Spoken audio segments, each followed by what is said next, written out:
दोस्तों, अगर आप भारतीय अर्थव्यवस्था के विकास में ये जानना चाहते हैं कि 1991 में भारत सरकार के द्वारा वैश्वीकरण की नीति को लागू करने के लिए या उसके फैलाव के लिए भारत सरकार ने वैश्वीकरण के कौन कौन से उपाय किए थे प्रमुख, तो फिर आप ये वीडियो देखते रहें। नमस्कार दोस्तों, मेरा नाम है विक्की और आप देख रहे हैं विक्की की पाठशाला। तो चलिए दोस्तों, वीडियो को स्टार्ट करते हैं। बट वीडियो को स्टार्ट करने से पहले मेरी आपसे छोटी सी रिक्वेस्ट कि वीडियो अच्छा लगने पर इसे लाइक करना, शेयर करना और अगर चैनल पे पहली बार आए हैं तो हमें सब्सक्राइब करना तो बिल्कुल भी ना भूलें।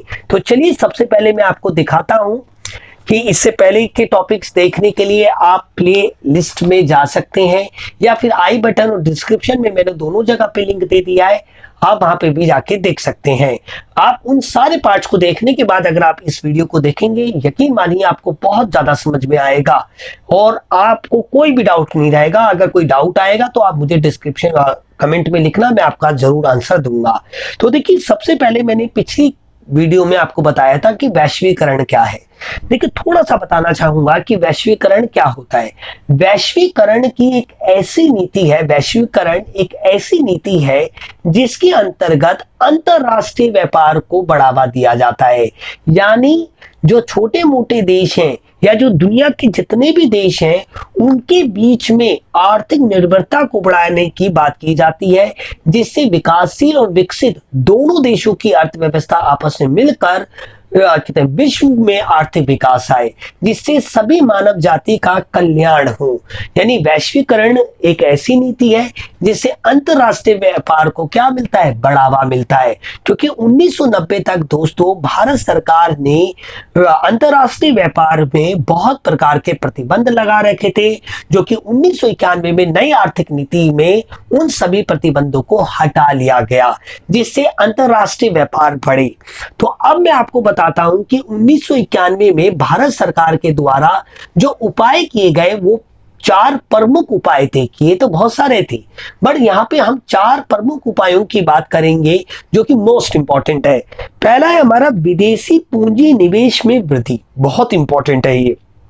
इसके बाद आंशिक परिवर्तनीयता, ठीक है।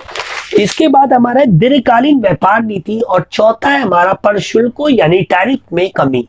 इनके लिए मैंने आपके लिए कुछ इंपॉर्टेंट पॉइंट्स लिख दिए हैं जिन्हें मैं आपके साथ अभी डिस्कस करूंगा। तो मेरी आपसे रिक्वेस्ट है, आप वीडियो पूरा अंत तक देखना, क्योंकि यहां से आपसे क्वेश्चन 100% पूछा जाएगा, ये मैं आपसे दावे से कह सकता हूं।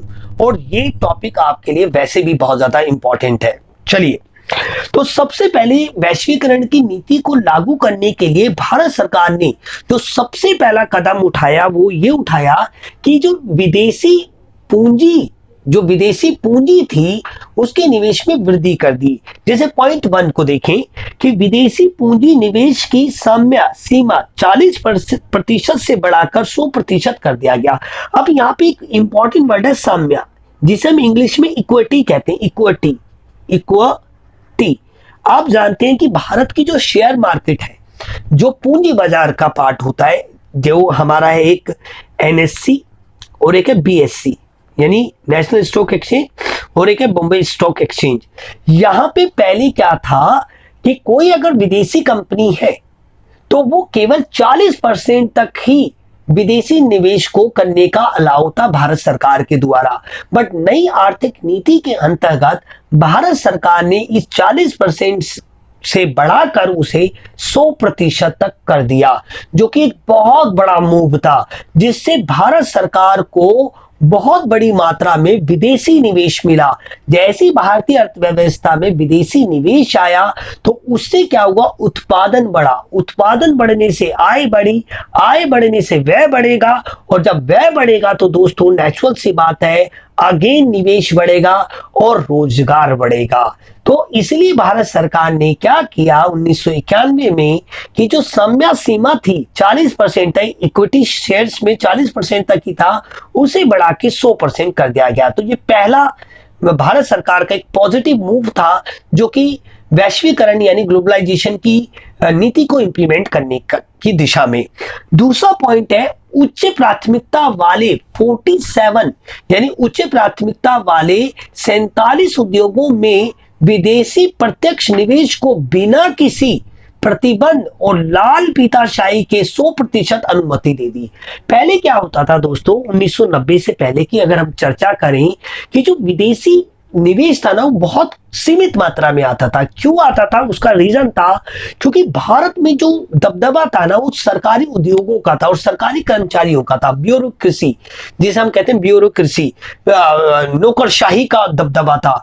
अगर कोई भारतीय कंपनी भारत में निवेश करना चाहती थी तो उसे बहुत ज्यादा कागजी कार्रवाई करनी पड़ती थी, जिसकी वजह से वो निरुत्साहित हो गए, भारत में निवेश करना पसंद ही नहीं करते थे। क्योंकि भारत की जो कर व्यवस्था थी और जो नीतियां थी वो व्यापार के खिलाफ थी। क्योंकि भारत का 1990 से पहले का जो टाइम था उसमें आंतरिक व्यापार दृष्टि थी, यानी भारत केवल देशी व्यापार पे ही फोकस करता था, विदेशी व्यापार को बढ़ावा नहीं देता था। पर जब 1991 में नई आर्थिक नीति लाई गई तब भारत सरकार ने 47 जो कि उच्च प्राथमिकता वाले उद्योग थे उनमें क्या किया, आप 100% तक निवेश किया जा सकता है, प्रत्यक्ष निवेश किया जा सकता है विदेशी, जिसे हम शॉर्ट में हम बोलते हैं एफडीआई। क्या बोलते हैं, एफडीआई यानी foreign direct investment. Foreign direct investment को 100% तक बढ़ा दिया गया और इसके लिए किसी भी नौकरशाह लाल पीताशाही को खत्म कर दिया गया और प्रतिबंध, जितने भी प्रतिबंध लग रखे थे 1990 तक, उन्हें भी हटा लिया गया, जिससे भारत सरकार के पास या भारतीय अर्थव्यवस्था में विदेशी निवेश की मात्रा बढ़ी। और जब एक देश की अर्थव्यवस्था में निवेश बढ़ता है तो आय अपने आप बढ़ती है, और जब आय बढ़ती है दोस्तों तो लोगों के जीवन स्तर में सुधार होता है। और यही एकमात्र उद्देश्य होता है किसी भी गवर्नमेंट का, क्योंकि जब तक वो देश के नागरिकों के जीवन में सुधार ही नहीं करेगी, उनकी आय में वृद्धि नहीं करेगी, तब तक उनका आर्थिक विकास नहीं होगा। और हर देश की सरकार का जो दो ही उद्देश्य होती है, पहला आर्थिक समृद्धि दर को बढ़ाना यानी जीडीपी को बढ़ाना, दूसरा आर्थिक विकास को बढ़ाना। यानी जो जीडीपी बढ़ रहा है ना उसका पैसा चंद उद्योगपतियों के पास ना रह जाए, वो सारी पूरे के पूरे निचले तक जो इंसान लोग हैं जो सबसे निचले पायदान पे हैं उन तक भी वो पैसा पहुंचे, तभी वो आर्थिक विकास कहलाएगा, नहीं तो केवल वो आर्थिक समृद्धि कहलाएगी। तो आई होप आपको इतनी बात, ये दोनों पॉइंट्स क्लियर हो गए होंगे। अब तीसरी बात जो कि मोस्ट इंपॉर्टेंट है कि निर्यात व्यापार गृहों को भी 100% तक विदेशी पूंजी निवेश की अनुमति दे दी गई। जैसे मान लीजिए मैं अगर कोई चीज एक्सपोर्ट करता हूं, मान लीजिए ये जो स्केच कलर है इसका मैं मैन्युफैक्चरर हूं, ठीक है, और मुझे अपने रॉ मटेरियल खरीदने के लिए, मशीनें खरीदने के लिए यानी कार्यशील पूंजी और स्थिर पूंजी के लिए मुझे पैसा चाहिए, मुझे देश से नहीं मिल रहा, तो मैं विदेश के भी लोगों से यानी विदेशी लोगों से भी क्या ले सकता हूं, निवेश को दे सकता हूं। तो भारत सरकार ने 1991 में क्या किया, जो निर्यात व्यापार गृह है ना उनको भी 100% विदेशी पूंजी के लिए क्या दे दिया, अनुमति दे दी। जिससे क्या हुआ दोस्तों कि विदेशों से पूंजी आई, यानी हमारी निवेश आया।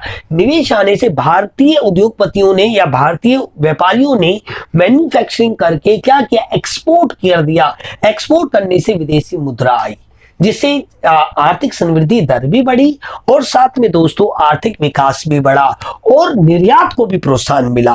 क्योंकि भारत एक विकासशील देश है और भारत के पास श्रम की कोई कमी नहीं है, जबकि कमी है तो वो पूंजी की है। और भारत सरकार ने विदेशी पूंजी निवेश में वृद्धि करने का निर्णय लिया और आपको इसके प्रत्यक्ष प्रमाण देखने को ही मिलते हैं। 1990 से पहले के भारत को देखिए, 1950 से 1990 का, उस समय भारतीय अर्थव्यवस्था बहुत ही ज्यादा सामान्य थी, बट जैसे ही आर्थिक सुधार किए गए तो भारत सरकार ने बहुत ही ज्यादा स्पीड से ग्रो किया। उसका एक सबसे बड़ा कारण था निवेश, क्योंकि जब तक किसी देश की अर्थव्यवस्था में निवेश नहीं बढ़ेगा तब तक उस देश की आय नहीं बढ़ेगी और आय नहीं बढ़ेगी तो जीवन स्तर में सुधार नहीं आएगा, यानी दोस्तों आर्थिक विकास नहीं होगा। आर्थिक विकास के लिए निवेश अनिवार्य है, यानी एक महत्वपूर्ण स्तंभ मान लो आप निवेश को। तो ये चीज भी आपको क्लियर होगी। अब बात करते हैं कि इस संबंध में विदेशी विनिमय प्रबंध अधिनियम को लागू किया गया, यानी ये जो विदेशी प्रबंध अधिनियम जिसे फेमा के नाम से भी कहते हैं, इसे लागू किया गया। यानी कि इस संबंध में अगर आप कोई मैन्युफैक्चरिंग करते हो जो कि बाहर आप एक्सपोर्ट करते हो और आप विदेशी मुद्रा को यानी विदेशी निवेश को स्वीकार कर रहे हो, तो उसकी देखरेख फेमा करेगा, यानी फॉरेन एक्सचेंज मैनेजमेंट ये करेगा। मतलब मेरी बात समझ आ गई होगी आई थिंक आपको। ये सारे पॉइंट आप नोट कर सकते हैं या स्क्रीनशॉट ले सकते हैं।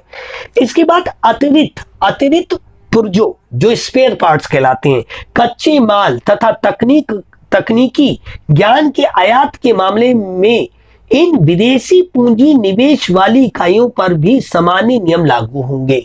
अगर आपको बाहर से स्पेयर पार्ट इंपोर्ट करने है, कच्चा माल इंपोर्ट करना है, तकनीकी ज्ञान यानी प्रौद्योगिकी आपको इंपोर्ट करनी है, तो इन सब पे भी पहले क्या था, कोटा लगाया जाता था। 1990 से पहले की बात, 1990 तक। फिर उस कोटे को हटा दिया गया और उदारीकरण को अपनाया गया।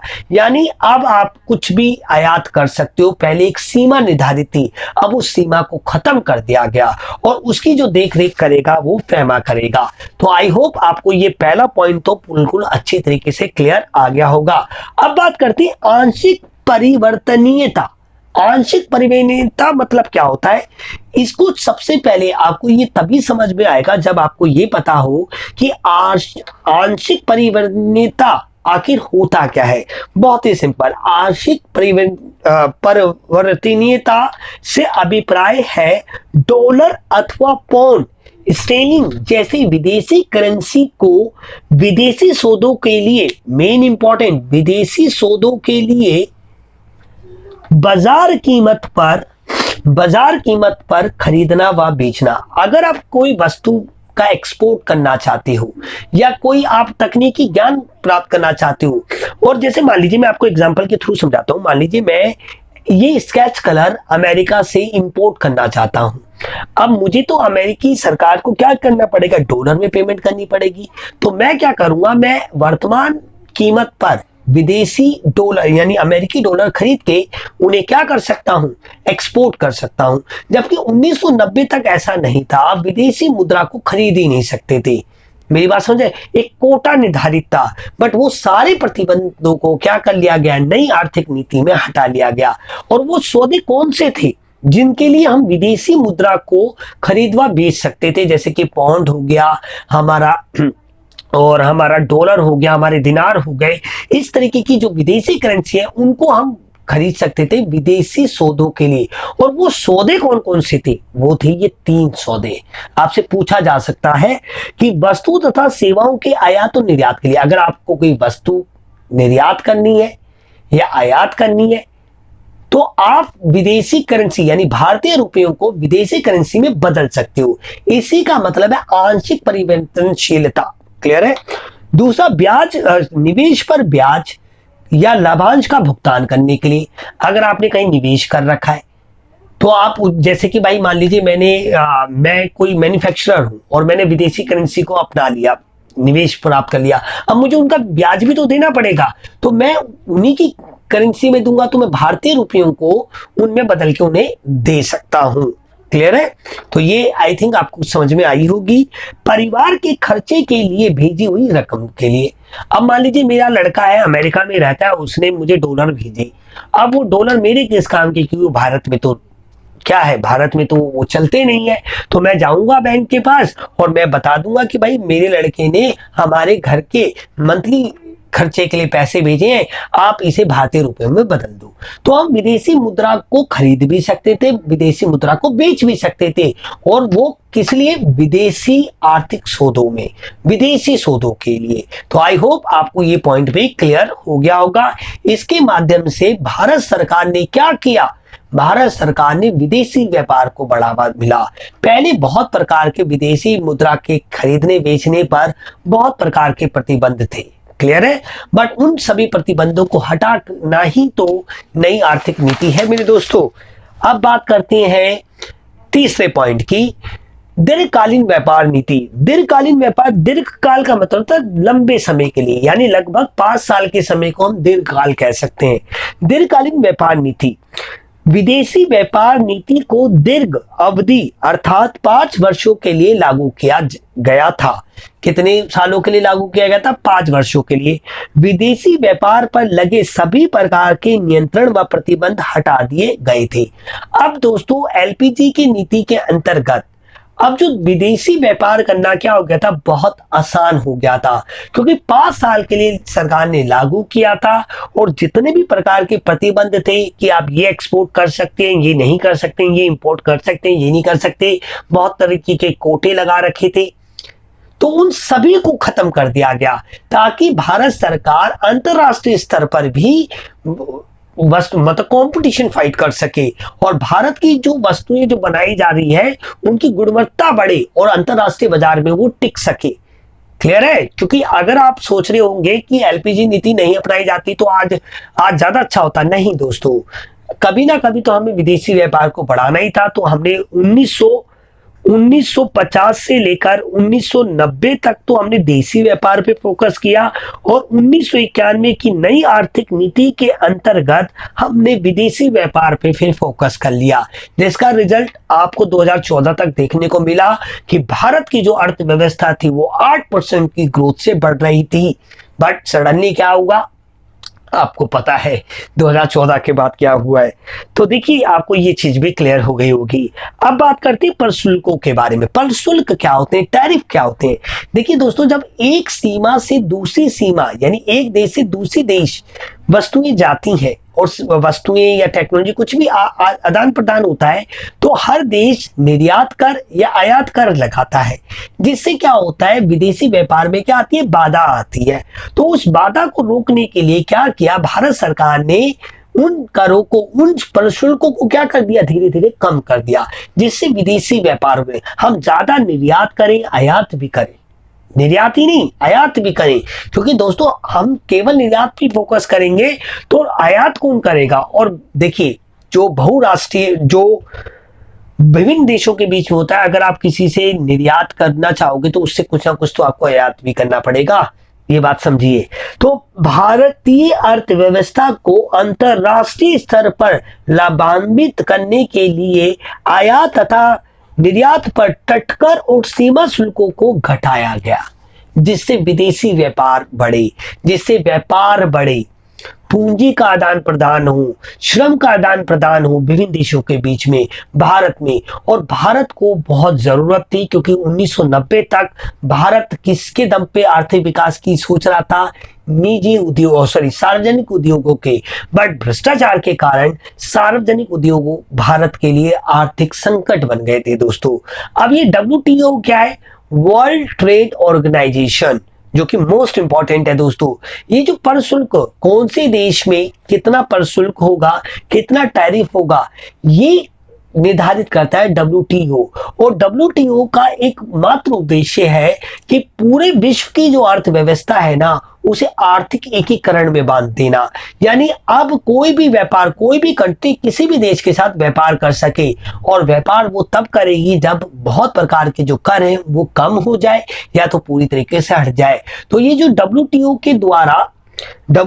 के द्वारा विश्व के विभिन्न देशों में मुक्त व्यापार का मतलब है कि सभी प्रकार के जो टैरिफ होते हैं, प्रशुल्क होते हैं, उन्हें घटा दिया जाए और मुक्त व्यापार हो जाए, खुली अर्थव्यवस्था बन जाए, पूरे विश्व में क्या आ जाए, खुलापन आ जाए, मुक्त व्यापार किया जाता है। तो दोस्तों ये 4 उपायों के माध्यम से भारत सरकार द्वारा 1991 में ग्लोबलाइजेशन की नीति को बढ़ाने का काम किया गया। अगर दोस्तों आपको ये समझ में आया है और अगर आपको ये वीडियो अच्छा लगा और आप ये मानते हैं कि मैं आपको अच्छी तरीके से एक्सप्लेन करता हूं, तो वीडियो को लाइक जरूर करें, शेयर जरूर करें, और अगर आप चैनल पे पहली बार आए तो दोस्तों हमें सब्सक्राइब करना तो बिल्कुल भी ना भूलें।